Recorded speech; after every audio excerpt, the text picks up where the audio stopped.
सत्ता में जोरदार वापसी की है। लेबर पार्टी के कीर स्टारमर का प्रधानमंत्री बनना लगभग तय है। कंजर्वेटिव पार्टी की बुरी हार हुई है। सुनक ने हार मानते हुए पार्टी से माफी मांगी और स्टारमर को जीत की बधाई दी। ब्रिटेन में हुए राजनीतिक बदलाव का भारत पर क्या असर होगा, इसको समझते हैं हमारे ब्यूरो चीफ लक्ष्मण रॉय से। साथ ही जुड़ेंगे लंदन से संवाददाता संजय सूरी, जिनसे जायजा लेंगे कि क्या रहा इस पूरे इलेक्शन का जोड़ घटाव, पूरा गणित। तो चलिए पहले लंदन ही चलते हैं।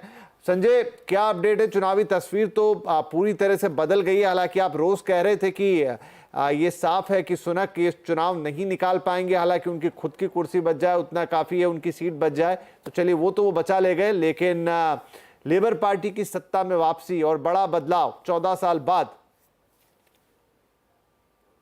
तो ब्रिटेन में लेबर पार्टी की जीत और एक ऐतिहासिक जीत। कीर स्टारमर नए प्रधानमंत्री बनेंगे।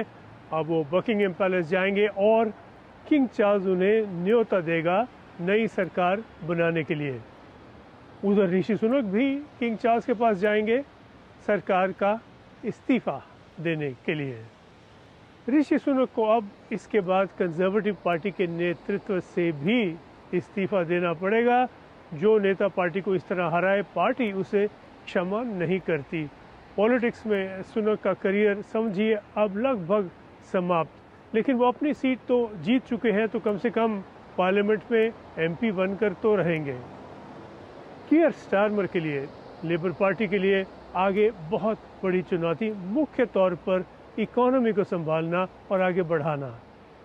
एक तरफ महंगाई पर काबू, दूसरी ओर टैक्स का बोझ भी हल्का रखना और हेल्थ सिस्टम में कुछ नई जान डालना। इधर भारत के लिए बहुत महत्वपूर्ण परिवर्तन। पिछले लेबर के नेताओं जैसे जेरेमी कॉर्बिन और रॉबिन कुक के साथ भारत का काफ़ी तनाव रहा है। भारत सरकार का अब ये प्रयत्न रहेगा कि इन नेताओं को संभाले और इन नेताओं के साथ जो नए नेता आ रहे हैं, जो कैबिनेट के मंत्री आएंगे, उनके साथ अच्छे नाते बनाएं।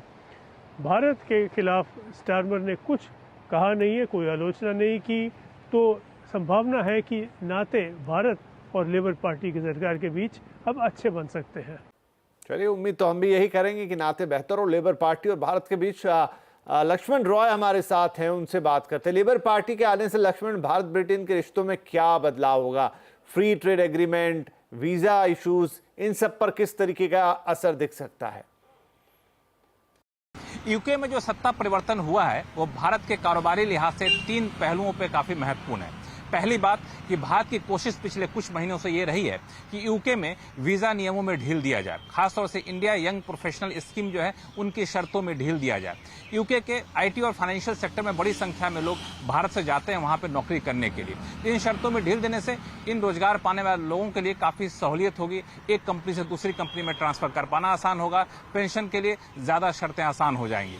लेकिन लेबर पार्टी इसके पक्ष में बहुत ज्यादा नहीं रही है। चुनाव के दौरान भी लेबर पार्टी वीजा नियमों में ढील देने के पक्ष में नहीं है, इस बात का खुलेआम ऐलान किया था। अब लेबर पार्टी की सत्ता में आने के बाद वीजा नियमों में ढील देने की संभावना काफी कम हो गई है। दूसरा महत्वपूर्ण पहलू वो है फ्री ट्रेड एग्रीमेंट। 14 दौर की बैठकें हो चुकी थी। माना यह जा रहा था कंजर्वेटिव पार्टी सत्ता में आएगी तो बहुत जल्द इंडिया यूके के बीच फ्री ट्रेड एग्रीमेंट साइन हो जाएगा, लेकिन अब उसमें थोड़ी सी देरी हो सकती है। लेबर पार्टी अपनी कुछ शर्तें इस एग्रीमेंट में जोड़ सकती है और देरी होने से इंडियन वाइन इंडस्ट्री के लिए राहत की खबर है, क्योंकि जैसे एफटीए साइन होता यूके की वाइन यहां सस्ते में आने शुरू हो जाती। लेकिन इंडिया की जो फैशन इंडस्ट्री है, इलेक्ट्रॉनिक इंडस्ट्री है, आईटी इंडस्ट्री है, उनके लिए बुरी खबर है, क्योंकि यूके एफटीए साइन होने के बाद उनके लिए यूके का एक बड़ा बाजार मिल जाता है। और तीसरी बात, एक्सपोर्टर्स के लिए एक बड़ी बात यह है कि यूके लगातार कार्बन टैक्स के पक्ष में रहा है।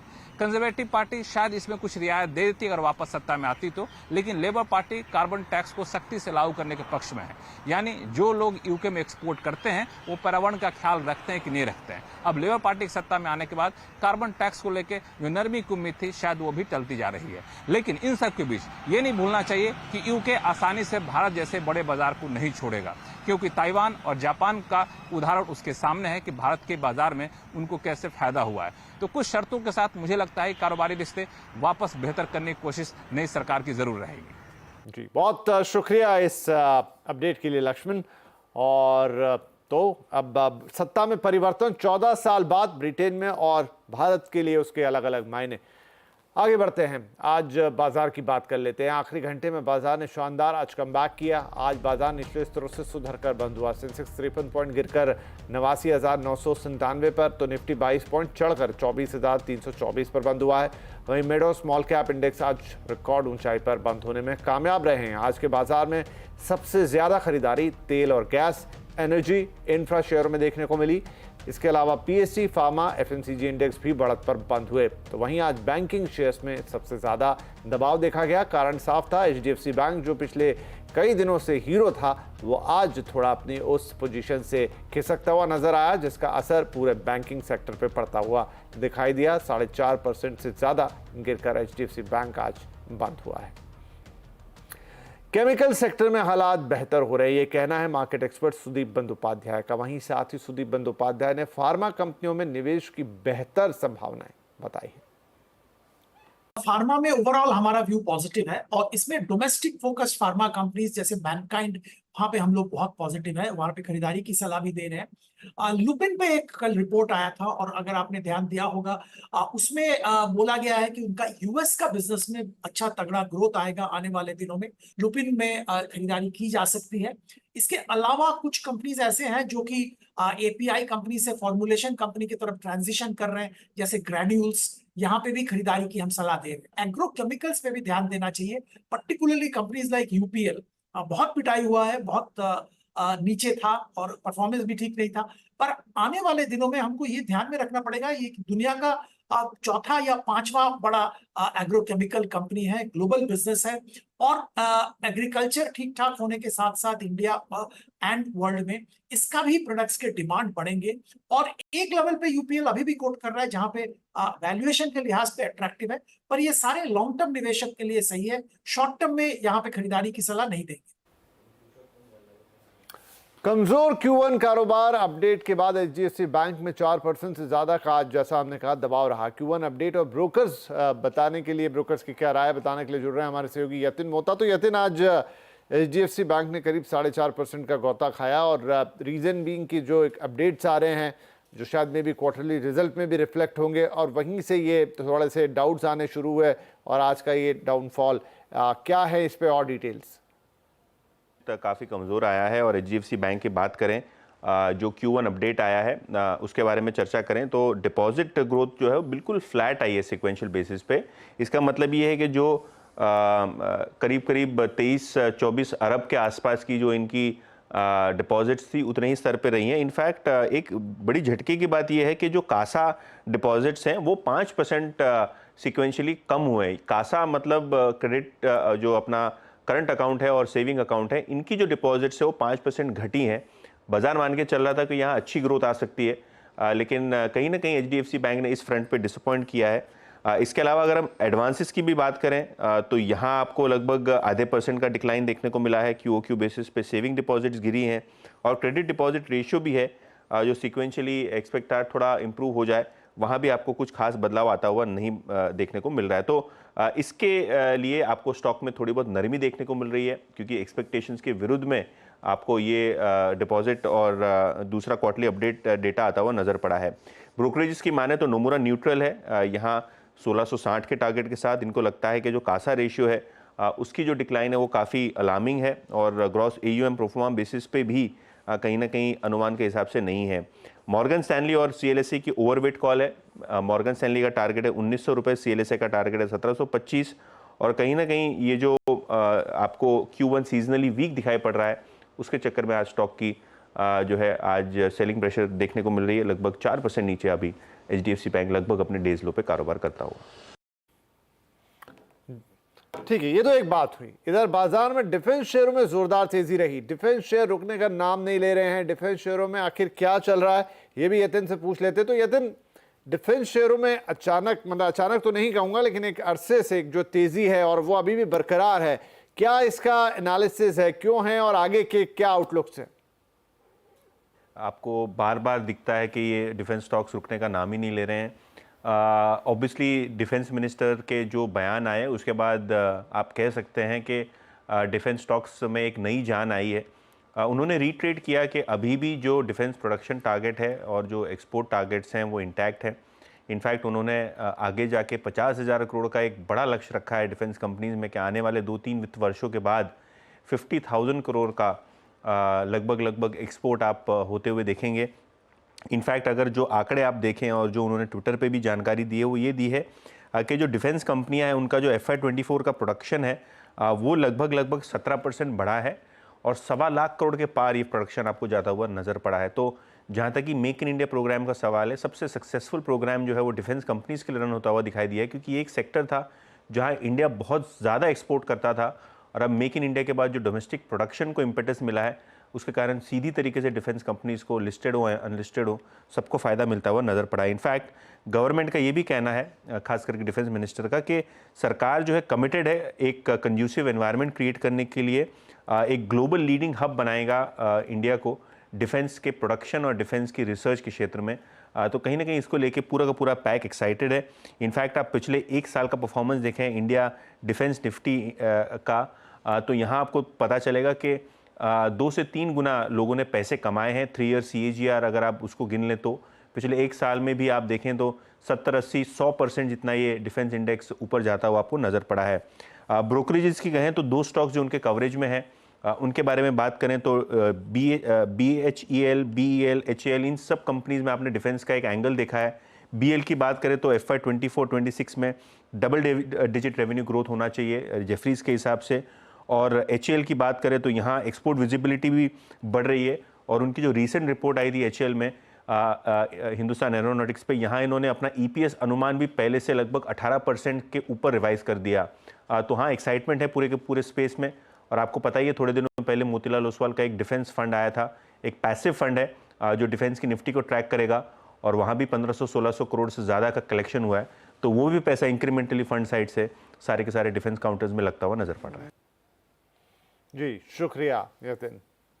कई बार पॉलिसी में क्लैरिटी ना होने की वजह से कारोबारियों को GST नोटिस मिल जाते हैं। अब सरकार इसमें सुधार करने जा रही है। ऐसे नोटिस के लिए GST विभाग को अब पॉलिसी विंग से मंजूरी लेनी होगी। डिटेल समझते हैं अपने सहयोगी आलोक प्रियदर्शी से। तो आलोक, ये काफ़ी अहम कदम हो सकता है क्योंकि बड़ी शिकायतें थी इसे लेकर। अब किस तरीके से मैनेज किया जाएगा इस पूरे मैटर को? बिल्कुल, देखिए GST नोटिस से परेशान कंपनियों और GST कारोबारियों को आने वाले दिनों में बड़ी राहत मिल सकती है। CNBC आवाज को सूत्रों से जानकारी मिली है कि पॉलिसी मैटर्स, खासतौर से इंटरप्रिटेशन और क्लासिफिकेशन के मामलों में अब GST इंटेलिजेंस विभाग सीधे कारोबारियों को या कंपनियों को नोटिस नहीं भेज पाएगा। इसके लिए उसे पहले पॉलिसी विंग यानी कि CBIC से मंजूरी लेनी पड़ेगी। दरअसल पिछले कई सालों में तमाम सेक्टर जिसमें इंश्योरेंस, एविएशन, शिपिंग जैसे सेक्टर्स हैं, GST इंटेलिजेंस विभाग ने बड़े पैमाने पर नोटिस भेजे हैं। अगर इंश्योरेंस डिपार्टमेंट की बात करें तो इंश्योरेंस सेक्टर में 100 से ज्यादा कंपनियों को नोटिस गए हैं, जिसमें से 20,000 करोड़ रुपए से ज्यादा के टैक्स डिमांड GST इंटेलिजेंस विभाग की तरफ से दिया गया था। हालांकि हाल ही में GST काउंसिल की तरफ से इस पूरे टैक्स डिमांड को नल एंड वॉइड घोषित कर दिया गया, जिसके बाद ये जो देनदारी थी वो अब खत्म हो जाएगी। ऐसे मामले भविष्य में रिपीट ना हो, इसी को देखते हुए अब जो हमें सूत्रों से जानकारी मिली है कि सरकार ने डिसाइड किया है कि ऐसे जो पॉलिसी मैटर्स होते हैं उनमें जो लिटिगेशन कम करने या फिर जो कानूनी लूप होल्स की वजह से जो GST इंटेलिजेंस विभाग नोटिस भेजता है, उस नोटिस भेजने से पहले एक बार वित्त मंत्रालय से जरूर मंजूरी ले, क्योंकि आने वाले दिनों में जो लिटिगेशन बढ़ते हैं उससे सरकार के GST कलेक्शन पर काफी असर पड़ता है। तो कुल मिलाकर जो आने वाले दिनों में GST नोटिस की जो फ्रीक्वेंसी है काफी कम हो सकती है। जी बहुत शुक्रिया। काफ़ी राहत रहेगी ये कारोबारियों के लिए अगर ऐसा होता है। बहुत शुक्रिया आलोक इस अपडेट के लिए। कांग्रेस सांसद और लोकसभा में नेता प्रतिपक्ष राहुल गांधी आज हाथरस पहुंचे थे। उन्होंने भोले बाबा के सत्संग में भगदड़ की वजह से मारे गए लोगों के परिजनों और जख्मी लोगों से मुलाकात की। राहुल गांधी ने मृतकों के परिजनों को न्याय का भरोसा दिलाया है। राहुल गांधी ने कहा कि इस मामले को संसद में उठाएंगे और पीड़ितों की हर संभव मदद करेंगे। दुख की बात है, बहुत परिवारों को नुकसान हुआ है, काफ़ी लोगों की मृत्यु हुई है, तो दुख की बात है। मैं इसको राजनीतिक प्रिज्म से नहीं कहना चाहता हूँ, मगर प्रशासन की कमी तो है जी और गलतियाँ तो हुई हैं, फोन थोड़ा साइड करिए, तो ये पता लगाना चाहिए। और शायद सबसे ज़रूरी बात कि कॉम्पनसेशन सही मिलना चाहिए, क्योंकि ये गरीब परिवार है और मुश्किल का समय है इनके लिए, तो कॉम्पनसेशन ज़्यादा से ज़्यादा, और मैं यूपी के चीफ मिनिस्टर से विनती करता हूं कि दिल खोल के कॉम्पनसेशन करें। बिहार में पुल गिरने का सिलसिला लगातार जारी है। पिछले 18 दिनों में 12 पुल गिर चुके हैं। सिवान और छपरा में एक ही दिन में 5 पुल गिरे। बिहार में पुल गिरने की हालिया घटनाओं के बाद मुख्यमंत्री नीतीश कुमार ने पथ निर्माण विभाग और ग्रामीण कार्य विभाग के साथ बैठक की है। इस बैठक में सीएम नीतीश कुमार ने पुलों के रखरखाव के लिए मेंटेनेंस पॉलिसी बनाने के निर्देश दिए हैं। पुल ढहने की घटनाओं को लेकर मंत्री जीतन राम मांझी ने कहा है कि मानसून का वक्त है, असामान्य मात्रा में बारिश हो रही है, जिसके कारण पुल गिर रहे हैं। समाचार मिलिए, हम लोग ये जानते हैं बरसात का समय है, काफी अब नॉर्मल वर्षा हुई है जी, इसलिए पुल के गिरने का सिलसिला है। लेकिन उसके बावजूद भी पुल क्यों गिरा है, इसकी जांच के लिए यहाँ के मुख्यमंत्री बहुत संवेदनशील है। बिहार में लगातार गिर रहे पुल को लेकर सियासत शुरू हो गई। आरजेडी नेता तेजस्वी यादव ने निशाना साधते हुए कहा है कि डबल इंजन की सरकार में बने पुल टूट रहे हैं। 6 से 8 महीने तो विभाग में पैसा लाने में लगा, और अब तक तो हम लोगों ने केवल पुल ही सैंक्शन किए थे, और जो हम लोगों के कार्यकाल का जो 18 महीने तो अब बनना शुरू हुआ ही होगा या टेंडर की प्रक्रिया में होगी। लेकिन 18 महीने के अलावा 17 साल तक 18 साल तक जनता दल यूनाइटेड के पास ग्रामीण विभाग रहा, ग्रामीण कार्य विभाग रहा, और ये सारे पुले वही हैं जो गिर रही है, जो कि जनता दल यूनाइटेड के टाइम का है। देश के कई हिस्सों में इस वक्त भीषण बारिश से हाल बेहाल है। देश के पूर्वोत्तर राज्यों में भारी बारिश के से हालात बिगड़े हुए हैं। खासतौर पर मणिपुर, अरुणाचल प्रदेश और असम बाढ़ की चपेट में है। इस बीच लोगों को काफ़ी परेशानी उठानी पड़ रही है। इन राज्यों में बाढ़ से कई लोगों की मौत भी हो चुकी है, जबकि हजारों लोग राहत शिविरों में रहने के लिए मजबूर हैं। एनडीआरएफ और एसडीआरएफ की टीम बाढ़ प्रभावित लोगों को बचाने में लगी हुई है। पूर्वोत्तर राज्यों में बारिश का कहर लगातार जारी है। भारत मौसम विज्ञान विभाग ने इस हफ्ते भी सभी पूर्वोत्तर राज्यों के लिए रेड अलर्ट जारी किया है। उत्तराखंड में 3 दिन से हो रही बारिश से पहाड़ों में भूस्खलन का दौर शुरू हो गया है। गढ़वाल और कुमाऊं मंडल में तेज बारिश के चलते नदी नाले उफान पर हैं और कई हाईवे बंद हो चुके हैं। गंगोत्री गोमुख ट्रैक पर चिरबासा धारा में आई बाढ़ के चलते उस पर बना लकड़ी का पुल टूट गया है। इस धारा में दिल्ली के 2 कांवड़िए भी बह गए। ग्लेशियर के पिघलने के कारण धारा का जलस्तर अचानक बढ़ गया था। उत्तराखंड में अगले 2 दिन बारिश का कहर जारी रहेगा। मौसम विभाग ने प्रदेश भर में भारी बारिश का अलर्ट जारी किया है। खासकर कुमाऊं मंडल के जिलों में भारी से बहुत भारी बारिश होने की आशंका जताई गई है। चलिए खबरों में यहां पर एक छोटा सा विराम ले रहे हैं, लेकिन तुरंत लौटेंगे इस ब्रेक के बाद।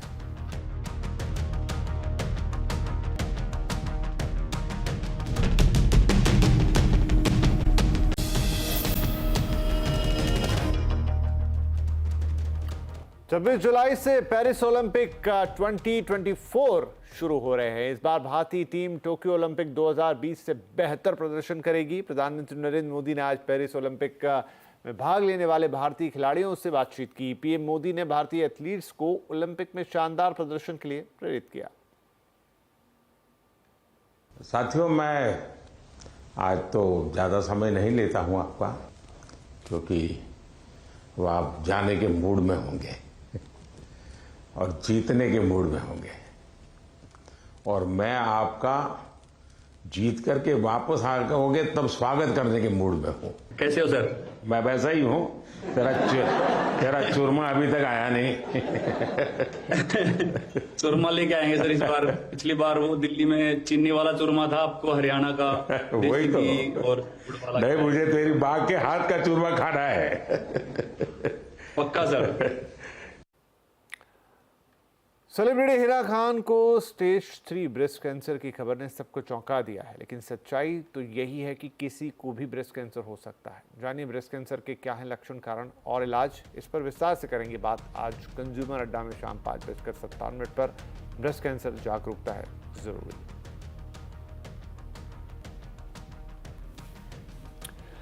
तो खबरों में फिलहाल इतना ही, लेकिन CNBC आवाज पर आपके लिए अलग अलग कार्यक्रम और खबरें लगातार जारी हैं और आप